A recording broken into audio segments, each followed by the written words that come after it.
Thanks, yeah, I appreciate that. So yeah, I'm Jared. I'm here to talk about mental health. I heard when I was preparing for this talk that you guys were interested in some intellectual formation, so I decided to integrate a lot of Thomas Aquinas into this, and I'll present sort of kind of a model of psychology that you probably wouldn't hear in a college level class, or is very different from what you would hear at like BU, for example. So yeah, we'll get started. So just a little bit about me. I'm Jared Gurton. I'm Gail's husband. Yeah. I was BU class of 2020, and I had, just last year, I got a master's in counseling psychology from Framingham State. And I'm currently working as a mental health counselor at Mission Counseling and Guidance. That's in Haverhill. I do all different kinds of therapy. I do individual therapy, couples, family, children, all the different kinds. So that's me, and we'll just get started. So we're going to define our terms first. We're going to talk about mental health. What comes to mind when you hear the term mental health? How would you define that? Thoughts in your mind. Thoughts in your mind? Okay. Yeah. Anyone else? Yeah. Sanity level. Sanity level. Okay. Yeah. So sanity coming from the word salus, right? Being health. Yeah, go ahead. Perceptions of reality. Yeah, that's right, perceptions of reality. So yeah, that's right. So there's a lot of different definitions we have of mental health. In therapy school, basically they teach you mental health, or they taught me at least, mental health is sort of the absence of mental illness. Mental illness being thoughts, feelings, behaviors that are different from in a general cultural context, and which provide distress and impairment. Right. I want to provide maybe a more positive definition of mental health, what we're aspiring toward rather than what we're aspiring against. So mental health is health of the mind. So let's first start with health. What is health? We can define health in a number of different ways. I'm going to say a sentence here, and it's going to be a little bit wrong, but tell me what you think about when I say this sentence. My car is healthy. What do you think I mean by that? Yeah, like it's functioning as it should, I think. Yeah, that's right. Yeah, so when your car is healthy, it'll start correctly and it'll bring you from one place to another safely and with the right speed and everything. So it's functioning the way it's supposed to.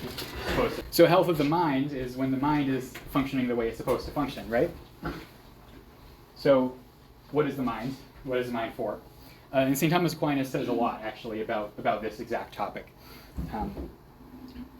So just as a reminder, we're humans and we're hylomorphic beings, right? So we have a body and a soul. On your body, you have some organs. You have your arms and your legs and skin and teeth and all those things. On the level of the body, we're also going to talk about things like instinct. So if you touch a stove and then you bring your hand away, usually that's on the level of instinct. You're not doing that with your will. You're just that's your body doing it. We also have our exterior senses, your sight, smell, taste, the other ones. And then your interior senses, that's sort of the operation of your brain. And the same thing with appetites and passions. And I'll talk a little bit more about what those are. At the level of the soul, you have your intellect and your will.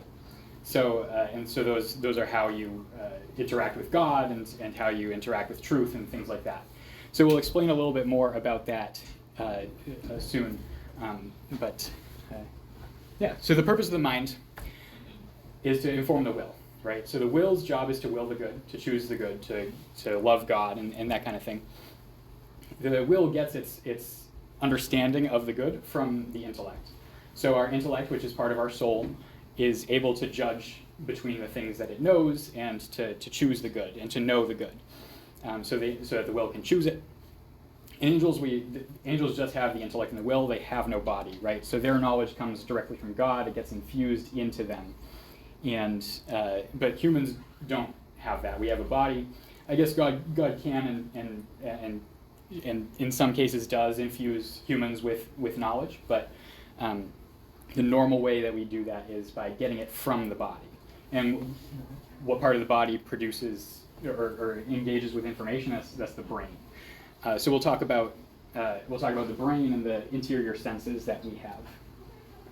So this is a picture of a cookie. So it's in the external world, right? And so what you see here is you see some yellow and some brown. You see an elliptical sort of shape and some maybe trianguloid brown things right there, right? And so that this is in the external world, and somehow it's got to get into your brain and then into your intellect, which is in your soul. So we got to figure out how that happens, and St. Thomas Aquinas sort of guides us through that process. So we start with the outside world. So that's the cookie that was on this screen. It's now in your memory. But it comes in through your 5 senses. So you have your taste, touch, smell, and feel, and hearing. Some psychologists say that there's actually more than 5 senses. It doesn't really matter to the philosophy. There could be proprioception and chronoception and stuff. We're just going to call it the 5 senses or the exterior senses. So then your brain has this thing called the common sense power, and this unifies all of the sensory information that you get, right? So you might get some hearing, you might get some visual information, colors, shapes, all those things. Common sense power puts that all together and makes it into one thing. That then sends it to the imagination and the memory. These are 2 of your other interior senses. Memory just stores it, and then the imagination creates what's called a phantasm. So that is your image, that's what you see. So the cookie that we saw, there's an image on this screen, but what you're seeing is the image in your brain of the cookie, right? So that's basically all that this is. And these interface with what's called the cogitative power, which is basically, if you think about it, this is what the brain does. So it can calculate. So if you throw a ball, for example, your brain will automatically do all the intricate calculus to show where it'll end up. And a dog can do that too, right? So these are all shared. Yeah, these are all shared with animals, except the cogitative power. We have some slight changes here, but at the bodily level, animals they have the same powers as humans. We might have it at a different level. I think I'm usually smarter than a dog, but you never know. The cogitative power can also estimate, so it'll assess values of things, right? So you saw the cookie. Your cogitative power is what sort of decided that was suitable for eating. You know, if you saw some poop or something, your cogitative power would say that's not suitable for eating, and perhaps we should also avoid it, and that kind of thing. Similarly with if it sees a lion, it's oh, that could eat us, we should leave, and stuff like that. It'll also merge phantasms. So you saw the cookie, and you didn't eat the cookie on the screen. It was actually AI generated, so it would probably taste like computers or something. But most of you have probably eaten a cookie in the past, so you have memories of phantasms of cookies, right? So you remember what those looked like and what those tasted like. So you can actually merge the taste in your memory of other cookies into the phantasm of that cookie. So you can guess what that cookie tastes like, and now you have a new phantasm of yourself eating this cookie that you never ate. So that's pretty cool. It also can prepare for abstraction. This is the piece that animals don't have because they can't abstract, so they can't prepare to abstract. That would be useless. And I'll show you what abstraction is in a moment. But yeah, just to summarize, so here's the cookie. That's the outside world. It comes in through the 5 senses, or the 1 sense, and you just have the visual of the cookie. Goes into the common sense power, goes into the imagination, which interface with each other too, so you store the phantasm, and you can get more sensory information from your memory. And then that goes into the cogitative power, which does all the things that your brain does with the cookie. Furthermore, you have the soul. This is the last slide of a lot of graphs. So you actually have 2 intellects in your soul. You have the agent intellect, which goes down into the cogitative power and grabs the prepared phantasm and abstracts it into the concept of a cookie. So you had a specific cookie, and now you have this cookie-ness that it participates in that your soul can understand. The agent intellect sends that to what's called the possible intellect, through understanding. So now you understand cookie. You know what cookies are, and you can also judge, so you can decide whether or not that cookie is true, or whether it's good, or things like that. And you can also do this thing called ratiocination, which is basically just syllogistic reasoning. So you can contemplate the cookie, and yeah, it's very exciting. You can contemplate it, and you can come to learn other things about it, right? So you can know that cookies are food, and food is nourishment. So then you can learn all on your own, brand new, that cookies are for nourishment, and you never knew that before, without anyone telling you. So that's cool. And then the possible intellect will then supply that idea to the will, right? And then the will is able to then, the intellect decides, judges if that's good or not, and then the will the good. So you can wish as well. So wish is just wanting something without intending it. You can intend, and the will can also command. So the will commands your body to move. The will can command your imagination to imagine something, or your cogitative power to combine phantasms and stuff. So that's what the will does. So that's the whole system. There's actually a little bit more. So you have a couple of appetites as well. These are on the bodily level. There's 2 appetites: concupiscible and irascible.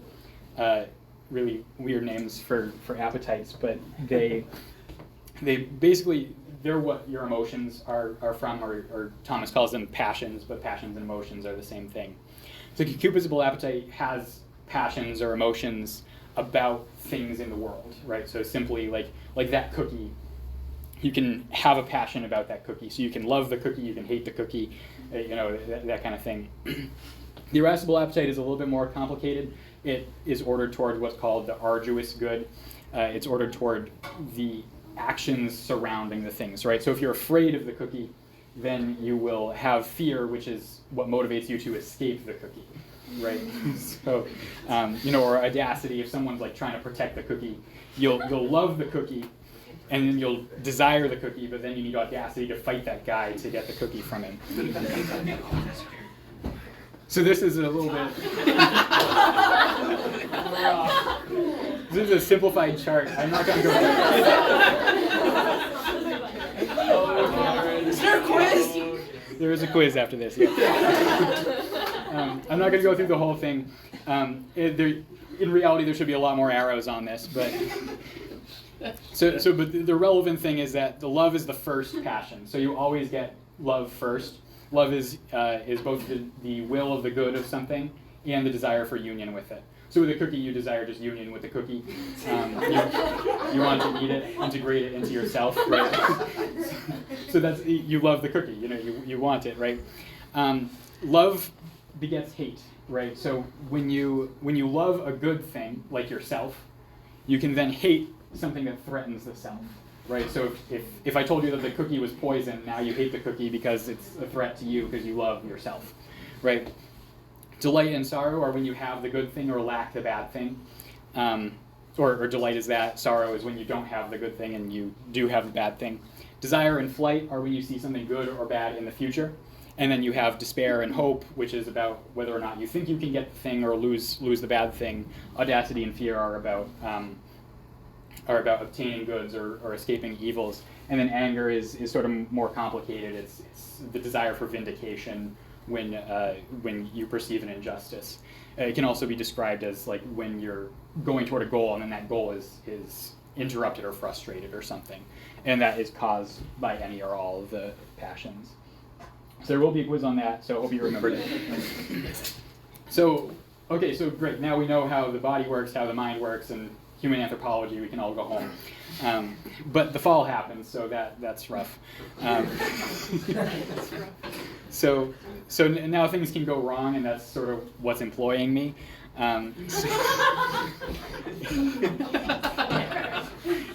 So when the fall happens, man, or humans, which are the lower part of creation, rebelled against God, which is the higher part of creation. And that it broke everything.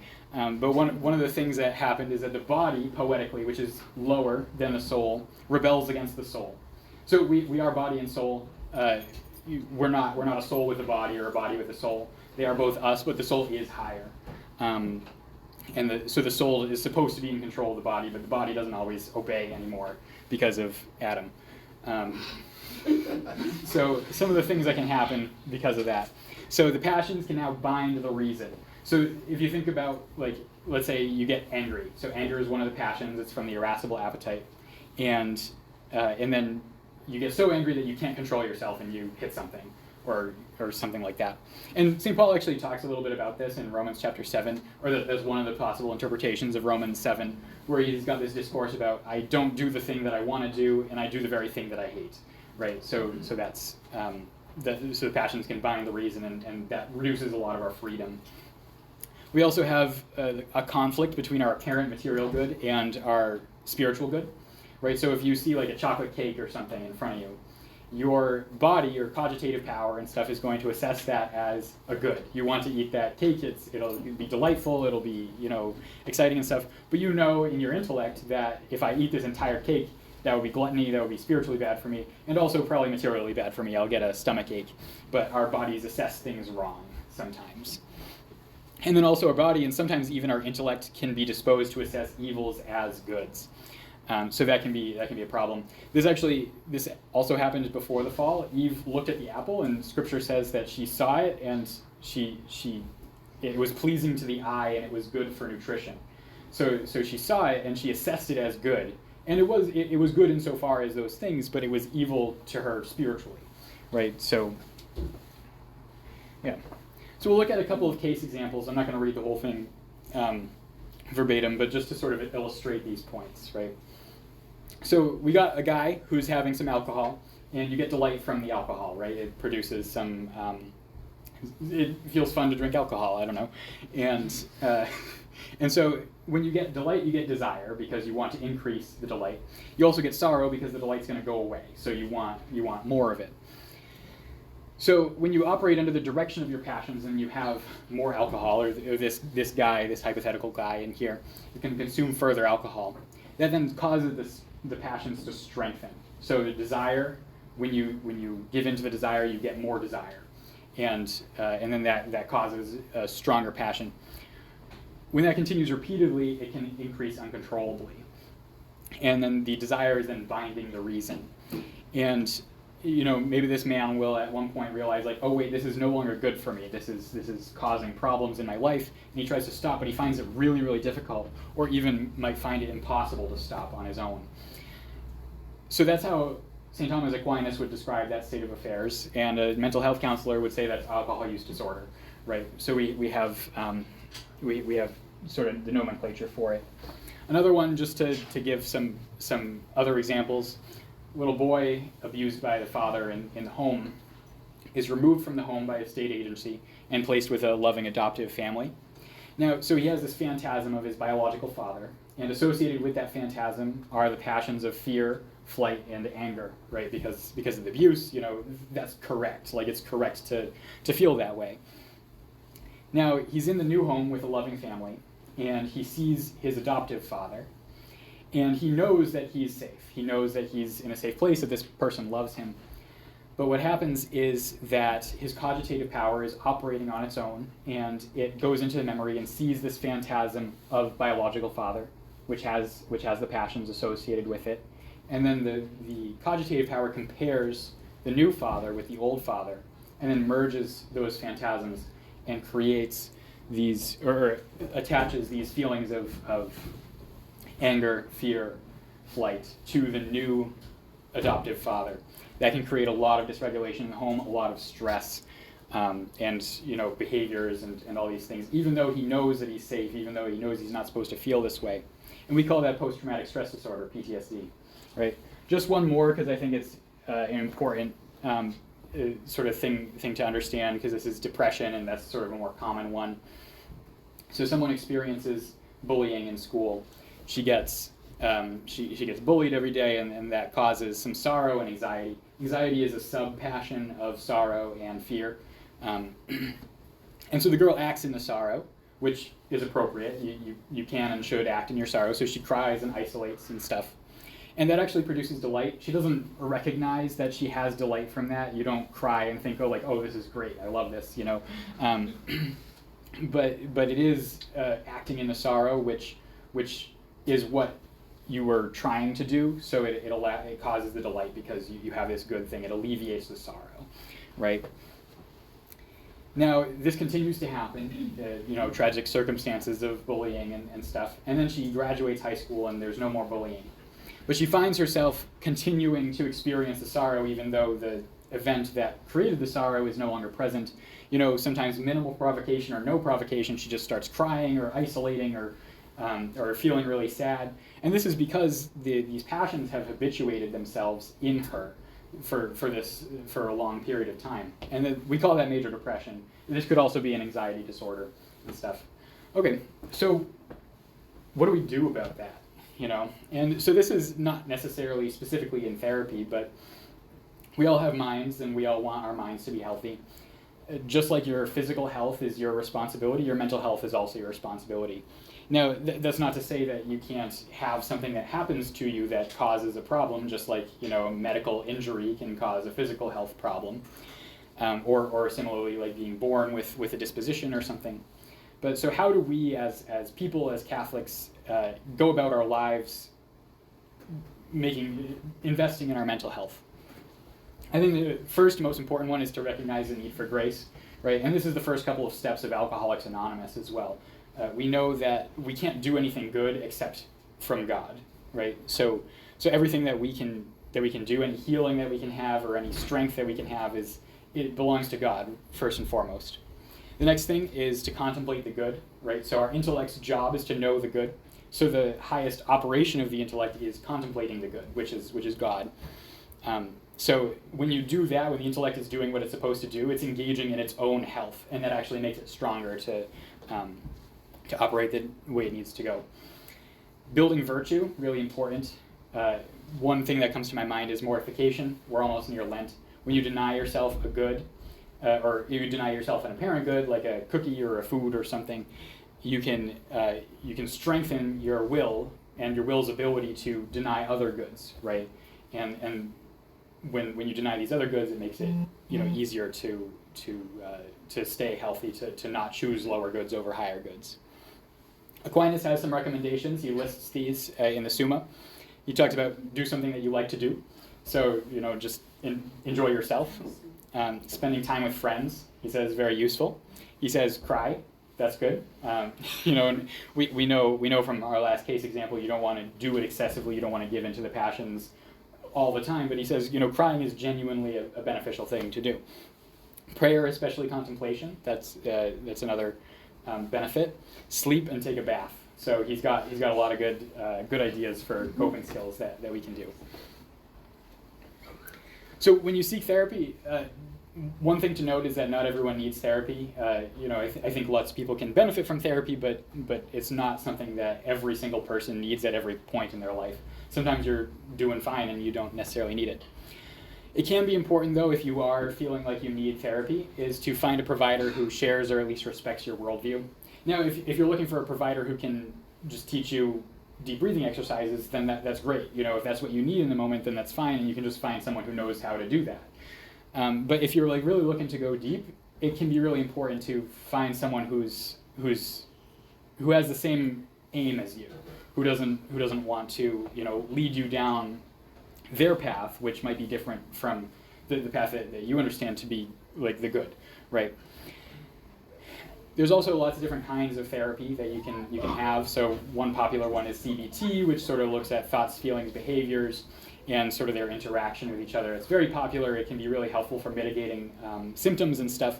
But for example, maybe you have like a trauma in your past. There is trauma-based CBT, but some people will really benefit from like psychoanalytic therapy. So just doing some research on sort of what your particular issue is and how you want to have that treated. Be okay to fire your therapist. They teach us in therapy school that you're going to get fired because people aren't always compatible with you, and that's okay. I can't guarantee that every therapist will be okay with it, but they're supposed to be okay with it ethically. And then there's also other services that exist, right? So if you're in danger, then therapy isn't what you need. You need to go to the hospital, right? And you might need therapy later, or you might benefit from a therapist to help you make that choice or make that decision. But the hospital will be sort of what helps you if you're in immediate danger, right? Medication, some people benefit really a lot from medication. There's also nutritionists or personal trainers, that kind of thing. So doing, working on your bodily health can really integrate with your mental health. And then there's other interventions like these things called ECT and TCMS. They're really interesting medical interventions where they can use like magnets to stimulate like your deep brain and help with depression. So So just some resources to kind of draw near the end here. If you're looking for Catholic therapy, you can always go to Mission Counseling and Guidance. That's where I work. You can ask Gail or someone for that information. But there's CatholicTherapist.com, which is a directory of Catholic therapists. CatholicPsychotherapy.org is a network of Catholic therapists, and they have a directory themselves. And then CatholicCounselors.com is their own service provider, and they provide a lot of telehealth services. If you're interested in further learning, one book I would recommend is Father Ripperger's Introduction to the Science of Mental Health. I drew a lot of this talk out of that. If you're interested in becoming a mental health counselor or working in mental health, I really liked this book because it really sort of revolutionized my understanding of what psychology is. There's a lot of podcast resources. I've been liking Ask a Catholic Therapist, but with Dr. Matt Bruninger. He's got a lot of cool ways to explain how therapy works and stuff. So I believe that's the whole thing, but yeah.